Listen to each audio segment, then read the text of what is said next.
Hello बच्चों। सो आज हम क्लास 7 का इंट्रोडक्शन का पार्ट 3 करते हैं।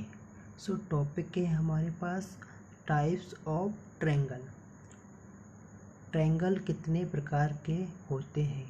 सो पहला टाइप क्या है, इक्विलैटरल ट्रायंगल यानी कि समबाहु त्रिभुज। कौन सा त्रिभुज? समबाहु त्रिभुज, इक्विलैटरल ट्रायंगल। सो अभी मैं ट्रायंगल ड्रॉ करता हूँ उसमें। सो ये ट्रायंगल, सो इक्विलैटरल यानी कि इक्वल, इसका मतलब क्या था, इक्विलैटरल इक्वल यानी कि वह ट्रायंगल जिसकी तीनों साइड्स या तीनों भुजाएं समान हो, वही समबाहु त्रिभुज कहलाता है। समबाहु त्रिभुज होता है जिसकी तीनों साइड इक्वल हो और तीनों एंगल इक्वल हो, तीनों कोण इक्वल हो, साइड से क्या हो, इक्वल, और इसके एंगल भी क्या हो, इसके इक्वल। ओके। और यहाँ पर अगर सारे एंगल इक्वल होंगे सो यहाँ पर 60 डिग्री का एंगल बनेगा। कितने का? 60 डिग्री का। ओके, 60 डिग्री का एंगल बनेगा। अगर तीनों एंगल इक्वल हैं तो वहाँ पर ओनली 60 डिग्री का एंगल बनेगा। अब बात करते हैं दूसरे ट्रायंगल की, यानी कि दूसरे त्रिभुज की। दूसरा त्रिभुज है हमारे पास isosceles triangle. Isosceles triangle, Hindi में इसको समद्विबाहु त्रिभुज कहते हैं। समद्विबाहु त्रिभुज, समद्वि यानी कि इसकी दो भुजाएं समान होती हैं। कितनी भुजाएं इसकी? दो भुजाएं, यानी कि कोई भी दो भुजाएं समान होती हैं, वह समद्विबाहु त्रिभुज या आइसोसेलेस ट्रायंगल होता है। उसकी कोई सी, जैसे कि ये एक त्रिभुज है, सो इसकी ये दोनों भुजाएं समान हो सकती हैं, या कोई ये ट्रायंगल है या कोई ये ट्रायंगल है, सो इसकी ये दोनों भुजाएं समान हो सकती हैं। सो कोई भी दो भुजाएं, ट्रायंगल में 3 भुजाएं होती हैं या 3 साइड्स होती हैं, सो टू साइड्स आर इक्वल, सो वो त्रिभुज आइसोसेलेस या समद्विबाहु त्रिभुज होता है। अब बात करते हैं ट्रायंगल की एक इम्पोर्टेंट प्रॉपर्टी के बारे में। मान लीजिए ये ट्रायंगल है।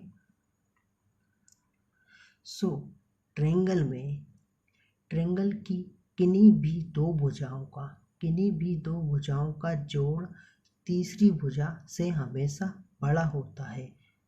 तीसरी भुजा से बड़ा होता है, यानी कि ट्रायंगल की तीनों साइड है, ट्रायंगल के पास 3 साइड होती है, यानी कि किन्हीं भी दो साइड्स का जोड़ या एडिशन तीसरी साइड से हमेशा बड़ा होता है। यह ट्रायंगल की बहुत इंपॉर्टेंट प्रॉपर्टी है।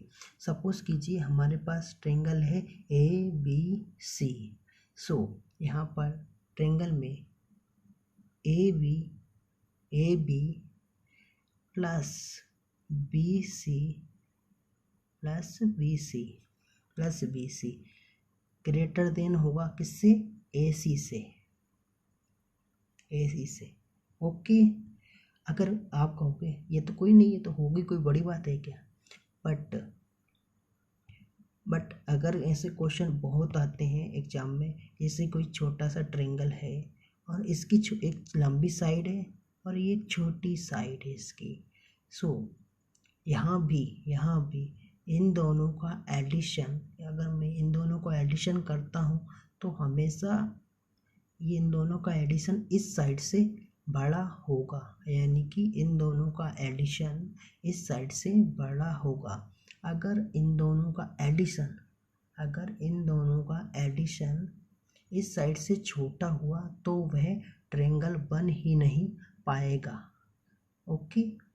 अब बात करते हैं नेक्स्ट प्रॉपर्टी की। नेक्स्ट प्रॉपर्टी है हमारे पास, नेक्स्ट टॉपिक है right angle triangle, Pythagoras theorem और हिंदी में इसे पाइथागोरस प्रमेय बोलते हैं।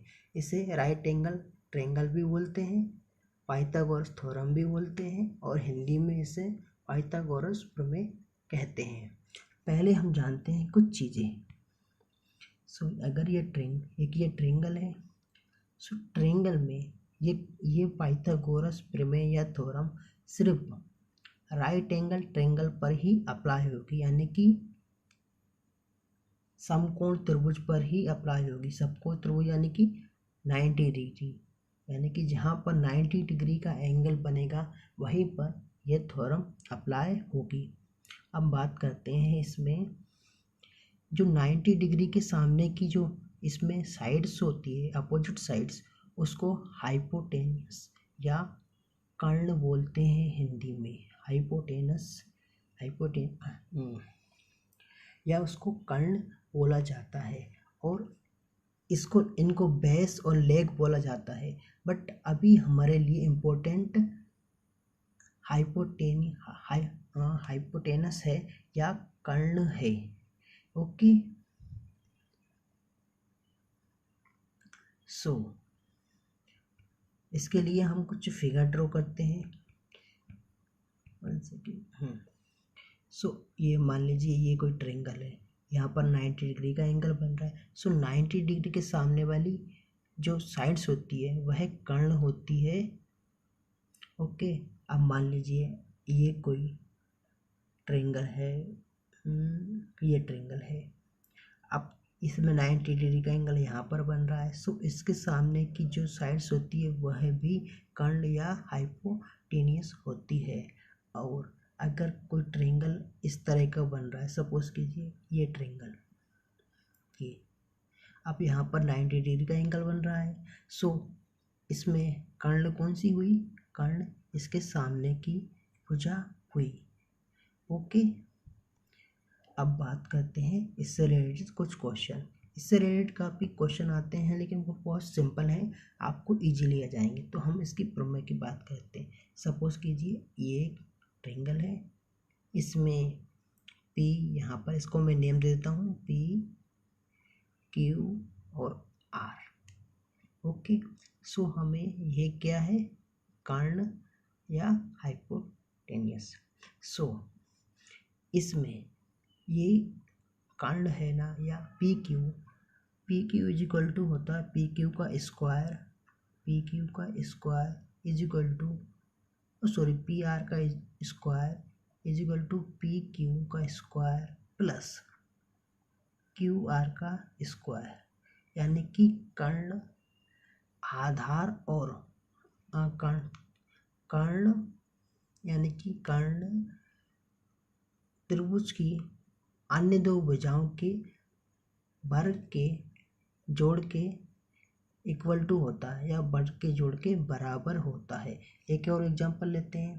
सपोज कीजिए ये हमारे पास ट्रायंगल है पी क्यू आर, यहाँ पर ये क्या है? कर्ण। सो पी आर का square is equal to P Q का स्क्वायर प्लस क्यू आर का स्क्वायर।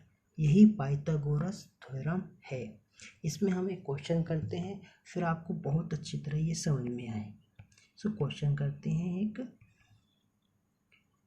क्वेश्चन देखते हैं। ये क्वेश्चन है हमारे पास, यहाँ पर हमें कर्ण निकालना है। ओके, सो यहाँ पर अगर मैं आधार के लिए बाकी दो भुजाओं की वैल्यू अगर मेजरमेंट 3 है और यहाँ पर इसका मेजरमेंट 4 है, सो हमें इसकी वैल्यू हम कैसे निकालेंगे? इसके लिए हम इस पर नेमिंग करते हैं पी क्यू आर। सो यहाँ पर P Q is equal to P Q square plus और क्यू आर, दो भुजाएं लास्ट की, और यहाँ पर प्लस लगाया, यहाँ पर आर क्यू का स्क्वायर। सो पी क्यू का तो हमें वैल्यू निकालनी है, ओके, पी क्यू की वैल्यू निकालनी है। सो पी आर की वैल्यू कितनी है हमारे पास? 4। पी आर की वैल्यू कितनी है हमारे पास? 4 का स्क्वायर था, और पी क्यू की वैल्यू थी हमारे पास 3 का स्क्वायर, यहाँ पर पी क्यू, यहाँ पर पी आर का स्क्वायर। सो 4 इंटू 4 क्या होता है, 4 का स्क्वायर क्या होता है 16, और 3 का स्क्वायर क्या होता है 9, यहाँ पर पी क्यू का स्क्वायर। टोटल कितना हुआ 25 is equal to P R का स्क्वायर। अब दोनों पर तो यहाँ पर क्या करेंगे हम 5 का यहाँ पर हम स्क्वायर कर देंगे, 5 इंटू 5 का स्क्वायर। सो स्क्वायर से स्क्वायर कट गया। सो पी आर की वैल्यू कितनी आई है 5। सो इस तरह ये थ्योरम कंप्लीट होती है। आई होप आपको समझ में आया होगा, और कुछ इसके अंदर मैंने सॉल्व भी कर रखा है, आपको अच्छी तरह समझ में आया होगा, आपको अच्छी तरह समझा होगा। अब क्वेश्चन हम नेक्स्ट वीडियो में कुछ एक्सरसाइज के क्वेश्चन करते हैं। ओके।